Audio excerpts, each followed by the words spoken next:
The fluorescent lights of St. Mary's Hospital cast a pale glow on the bustling corridors. Nurses and doctors moved with practiced urgency, their voices blending into a low hum of activity. For Lila Carter, a nurse in her late 20s, this was just another shift. She thrived in the predictable rhythm of her work, finding solace in her ability to make a difference in her patients' lives. That evening, as she reviewed the day's patient roster, a new name caught her attention. Henry Wallace, 58 years old, admitted for chest pains. The file was sparse. No emergency contacts, no listed family members. It wasn't unusual for patients to come in alone. But something about the emptiness of his file struck her.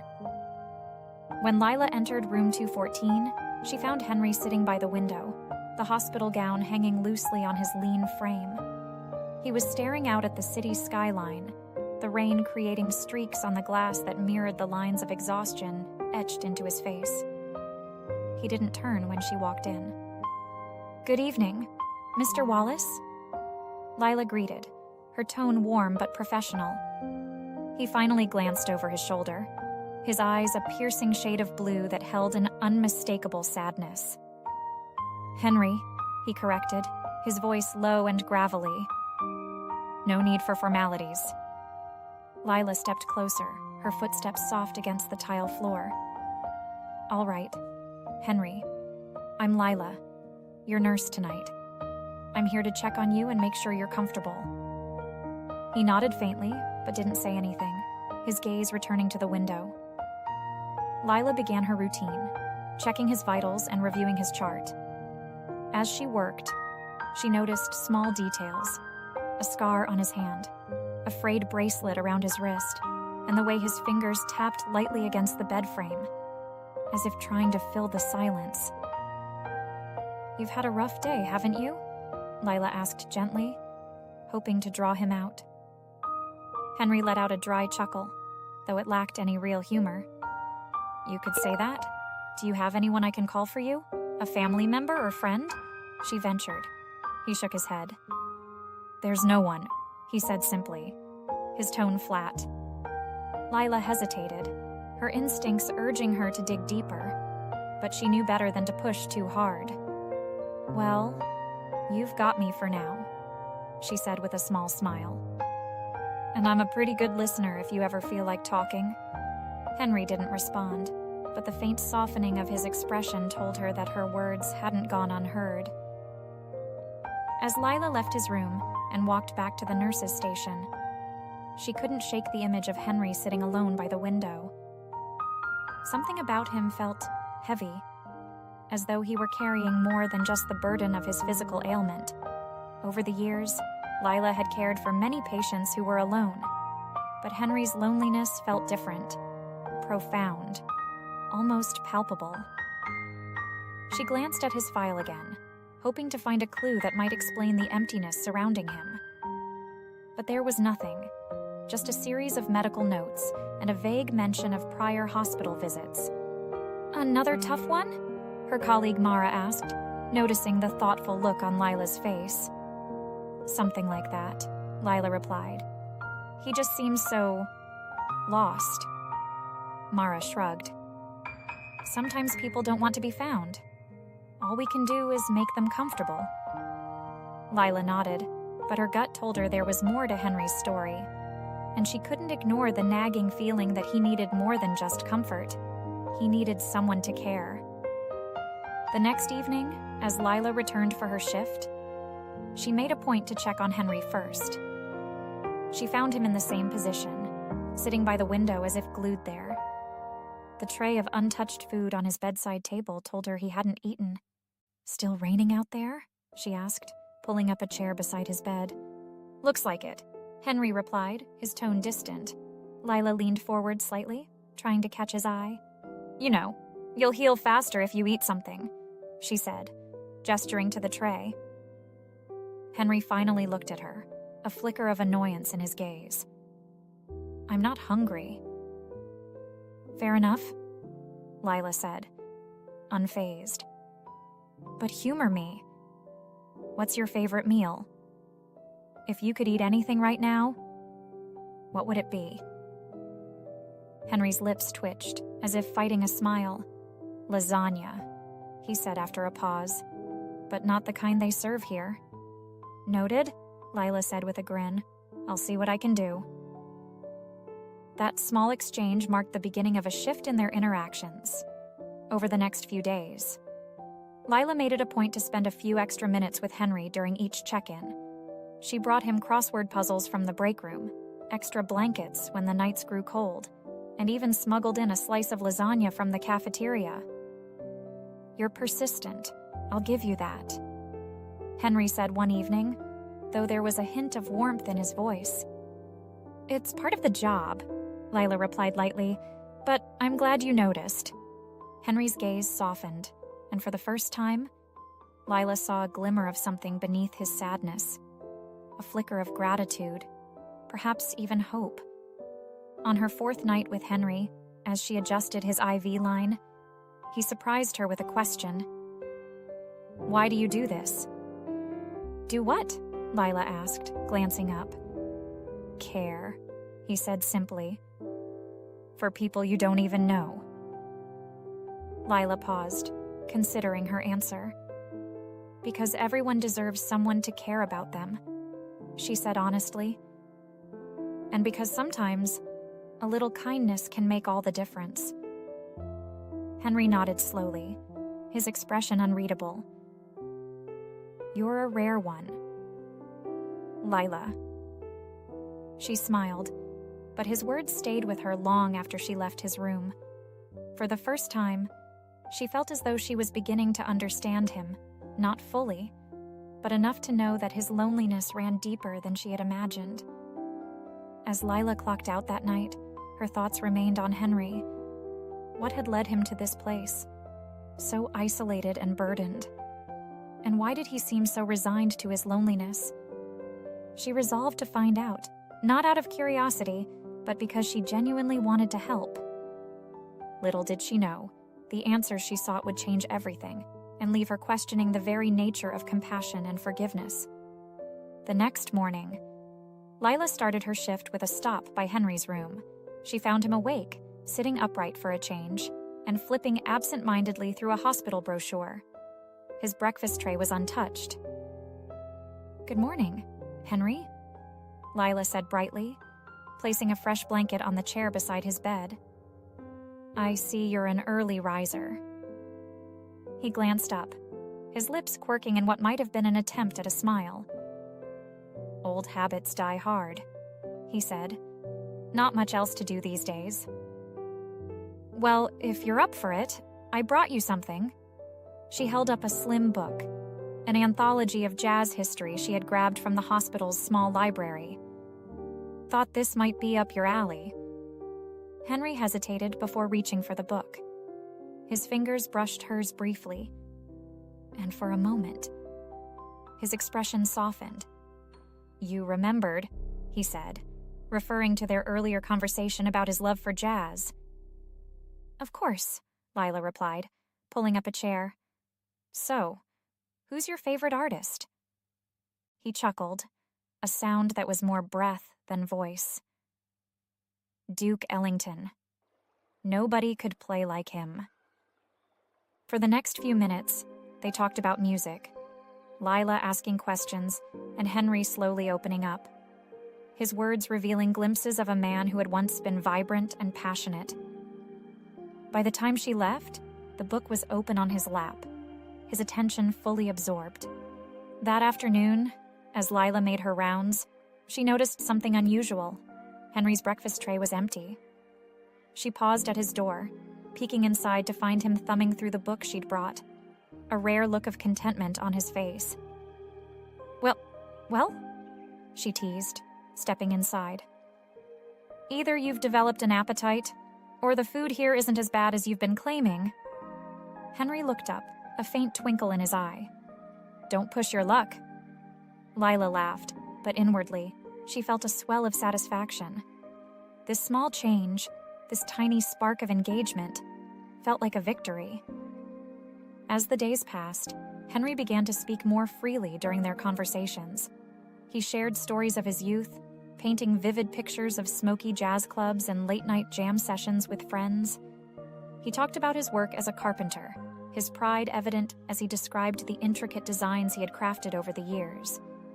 But when the subject turned to his family, Henry's words faltered. He spoke in vague terms, mentioning a wife who had passed on and a son he hadn't seen in years. The pain in his voice was unmistakable, and Lila didn't press him, sensing that the wounds were still raw. "You're a good listener," Henry said one evening, breaking a long silence. "It's part of the job," Lila replied with a smile. "But I think you've got a lot worth listening to." Henry chuckled softly. "You're too kind, Lila. Not many people would bother with an old man like me." "That's where you're wrong," she said. "Everyone deserves kindness. Henry." Their bond grew stronger with each passing day. Lila made it a point to visit Henry during her breaks, sometimes bringing small treats from the cafeteria or sharing updates about her life outside the hospital. In turn, Henry began to share more of himself, stories of love, loss, and the quiet regrets that had shaped his life. One evening, as she adjusted his IV, Henry surprised her with a question. "Do you believe in second chances?" Lila paused, meeting his gaze. "I think everyone deserves one," she said. "Why do you ask?" Henry hesitated, his fingers fidgeting with the edge of his blanket. "Just thinking about the past," he said finally. "Things I wish I could have done differently." "You can't change the past," Lila said gently. "But you can still make things right." Henry nodded slowly, though his expression remained distant. Lila sensed that there was more he wasn't saying, but she knew better than to push. She decided to wait, trusting that he would open up when he was ready. One afternoon, as Lila entered Henry's room with his lunch tray, she found him on the phone, his voice low and urgent. He didn't notice her at first, and she paused in the doorway, not wanting to intrude. "I told you I don't want to talk about it," he said, his tone uncharacteristically sharp. "Just leave it alone." He ended the call abruptly, his hands trembling as he set the phone down on the bedside table. When he looked up and saw Lila, his expression softened, but the tension in his shoulders remained. "Everything all right?" she asked, her voice laced with concern. Henry forced a smile. "Just an old friend. Nothing to worry about." But Lila wasn't convinced. The shadows in his eyes told a different story. That evening, as Lila walked home, she couldn't shake the feeling that something was wrong. Henry had made so much progress over the past week, but the phone call seemed to have unsettled him. She replayed the conversation in her mind, wondering who he had been speaking to and why it had affected him so deeply. Despite her growing concern, Lila resolved to approach the situation carefully. She knew that trust was fragile, and the last thing she wanted was to push Henry away.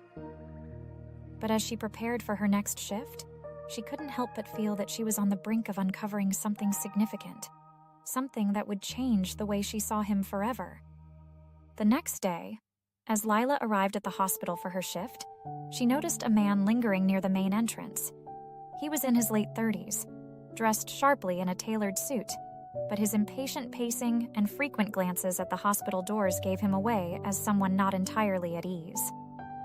Lila didn't think much of it until later that afternoon, when she spotted the same man outside Henry's room.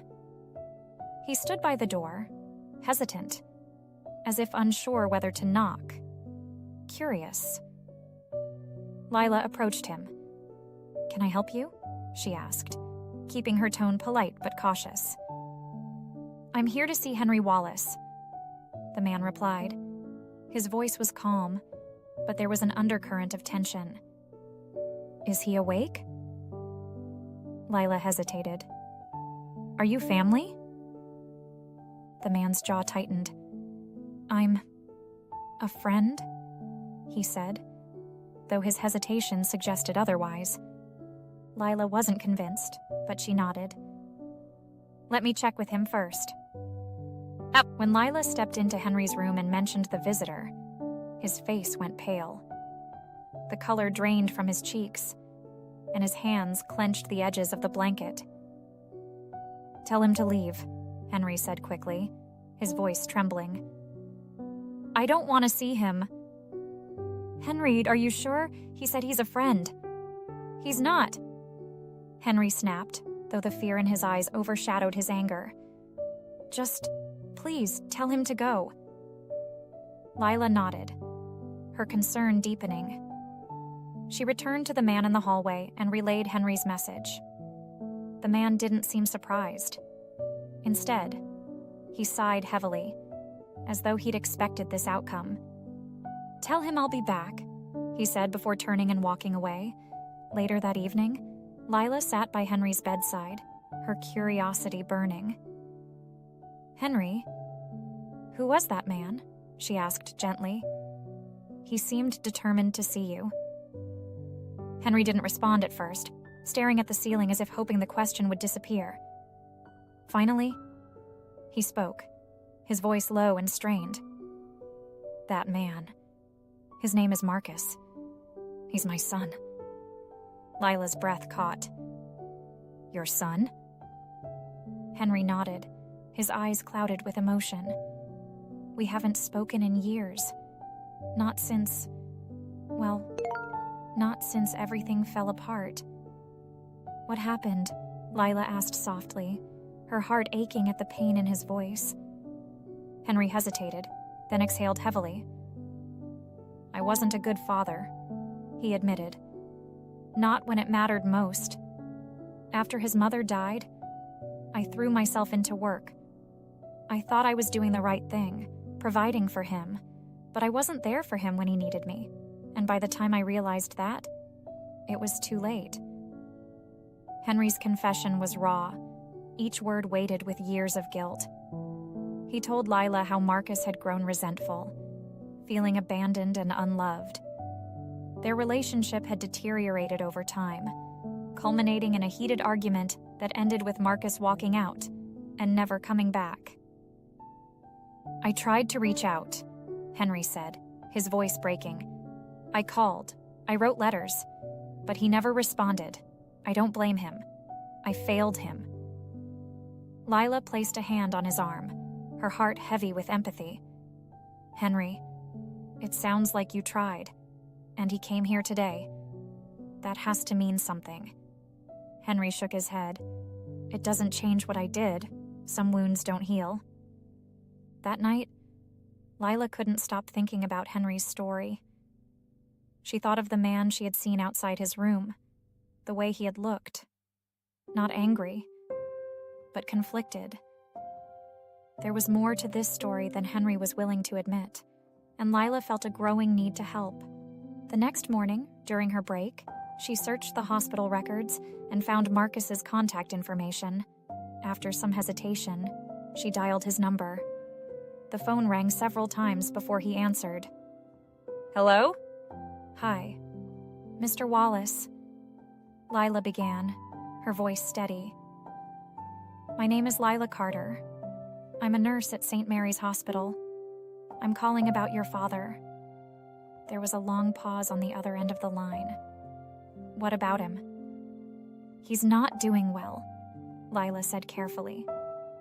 I know things are complicated between you two, but I think he wants to make things right. Marcus let out a bitter laugh. He has a funny way of showing it. I know he hurt you, Lila said, her tone sincere. But I've seen how much he regrets what happened. He talks about you all the time. Marcus. I think he's just scared. Another pause, then a sigh.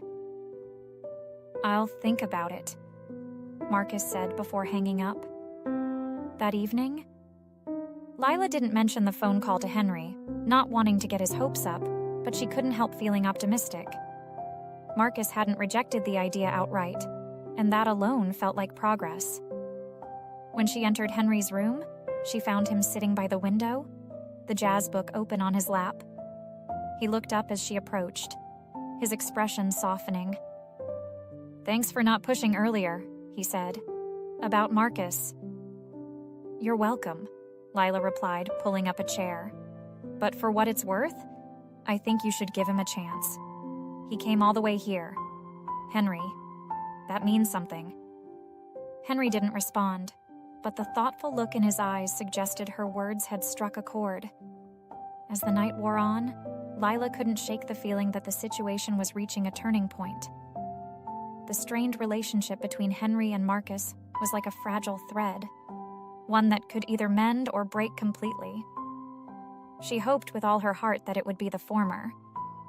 But deep down, she knew that reconciliation wouldn't come easily, and that the truth still had more to reveal. 2 days after her conversation with Marcus, Lila returned to work with a nervous anticipation. She hadn't heard back from him, and wasn't sure if he had taken her words to heart.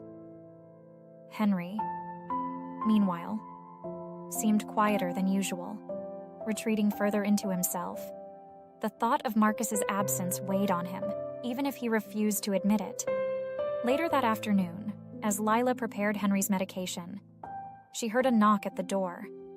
She turned to find Marcus standing there, his hands shoved into his pockets and his expression unreadable. "You came," she said, relief washing over her. Marcus nodded. "I'm not sure why," he admitted, glancing past her to the man lying in the hospital bed. "But I'm here." Lila smiled softly and stepped aside. "Go talk to him. He's been waiting for this." Marcus entered the room slowly, as if each step toward his father carried the weight of years of resentment and hurt. Henry looked up, his eyes widening in surprise. For a moment, neither man spoke. "Marcus," Henry said finally, his voice barely above a whisper. Marcus crossed his arms, standing at the foot of the bed. "You don't look so good." "Dad?" Henry chuckled dryly. "You always had a way with words?" The tension in the room was palpable, but Lila could see the cracks in their guarded expressions. Beneath the anger and pain, there was something else. Something softer. "I'll give you two some privacy," Lila said, stepping out into the hallway. But she lingered nearby, listening as their voices rose and fell, alternating between sharp accusations and hesitant apologies. When Lila checked on them an hour later, the atmosphere had shifted. Marcus was sitting in the chair by Henry's bed, his posture more relaxed, though his expression remained guarded. "I'm sorry," Henry said, his voice thick with emotion. "For everything. I was a terrible father. Marcus, I see that now." "You don't get to say that and expect everything to be okay," Marcus replied, his tone sharp. But then his voice softened. "But I appreciate you saying it." Henry nodded, tears glistening in his eyes. "I don't expect anything, son. I didn't want to leave this world without trying to make things right." The days that followed brought slow but meaningful progress. Marcus began visiting regularly, their conversations growing less strained with each interaction. They talked about Henry's work as a carpenter, Marcus's career in finance, and the small memories they both still cherished. Camping trips, shared meals, and quiet evenings spent listening to jazz records. Lila watched their bond begin to mend with a quiet sense of pride. She had seen many patients and families struggle with unresolved pain, but few had the courage to confront it head-on. Henry and Marcus weren't just healing their relationship, they were healing themselves. One evening, as Lila prepared to end her shift, Henry called her into his room. Marcus had left earlier, and the room was quiet except for the faint hum of medical equipment. "Lila," Henry began, his voice trembling, "there's something I need to tell you." She pulled up a chair, sensing the gravity of his words. "What is it?" Henry hesitated, then took a deep breath. "I'm dying." Lila's heart clenched.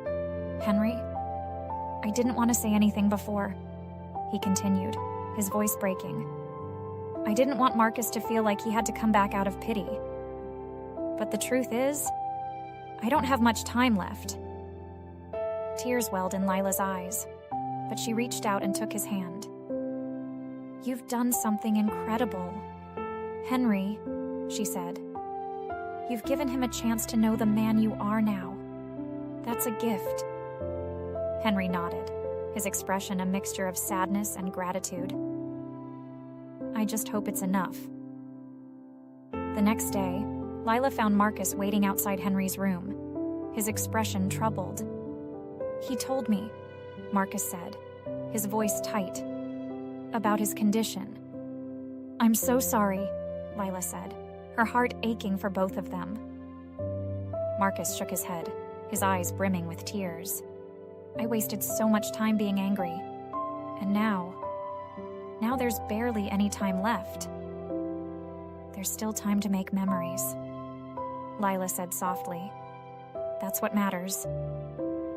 Encouraged by her words, Marcus spent the next few days by Henry's side, talking, laughing, and even listening to old jazz records on a portable speaker Lila brought in.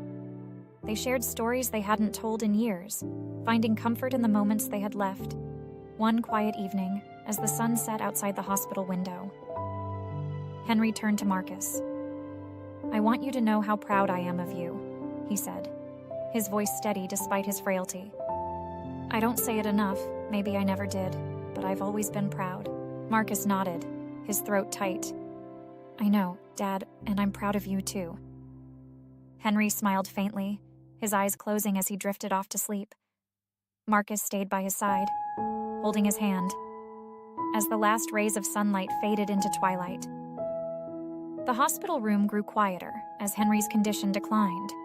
His once steady voice became faint, and his movements slower. Yet, in these moments of fragility, there was an undeniable sense of peace. Marcus stayed by his father's side, often holding his hand and sharing memories that had long been buried under years of resentment. Lila continued to visit regularly, her presence a source of comfort for both men. She brought fresh flowers for the room and played Duke Ellington's albums softly on a portable speaker, the music filling the space with warmth. One evening, as the sun cast golden light across the room, Henry looked at Marcus and said, "I've been given more than I deserve. Thank you for forgiving me." Marcus shook his head, his eyes glistening. "We both made mistakes, Dad, but we found our way back to each other. That's what matters." It was a calm Sunday morning when Henry passed away, his son by his side.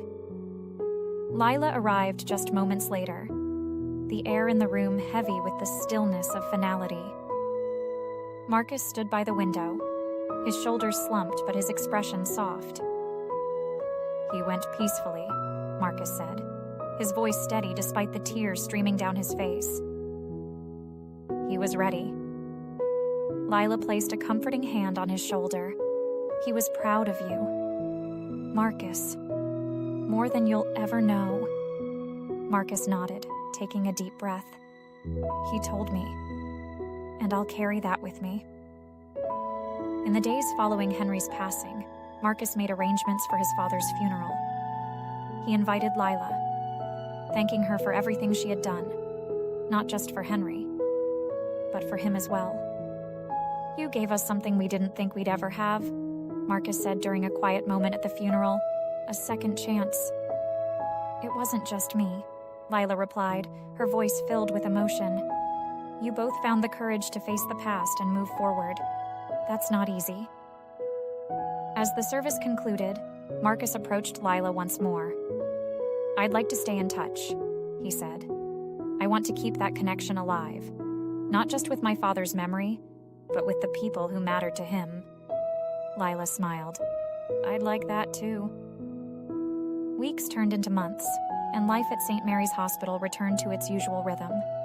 Lila continued her work, finding solace in the care she provided to others. But Henry's memory stayed with her, a reminder of the impact one person's kindness could have. One day, she received a package in the mail. Inside was a handwritten letter from Marcus, along with a small box. The letter read, "Dear Lila, thank you for being the bridge that brought my father and me back together. I'll never forget what you did for us. Inside this box is something my father wanted you to have. He said it reminded him of you, your compassion, your patience, and your unwavering belief in second chances. With gratitude, Marcus." Inside the box was a small wooden carving, a delicate rose, its petals etched with intricate detail. Lila recognized it immediately as Henry's handiwork. Tears filled her eyes as she held the carving, her mind flooded with memories of Henry and the bond they had shared. She placed the rose on her bedside table, a symbol of the lives she had touched and the legacy Henry had left behind. That evening, as Lila walked through the hospital corridors, she felt a renewed sense of purpose. Henry's story had taught her that even in the face of pain and regret, there was always room for hope and redemption. And as she entered another patient's room, ready to offer the same kindness and care she had shown Henry, she knew that his legacy would live on, not just in Marcus, but in her as well.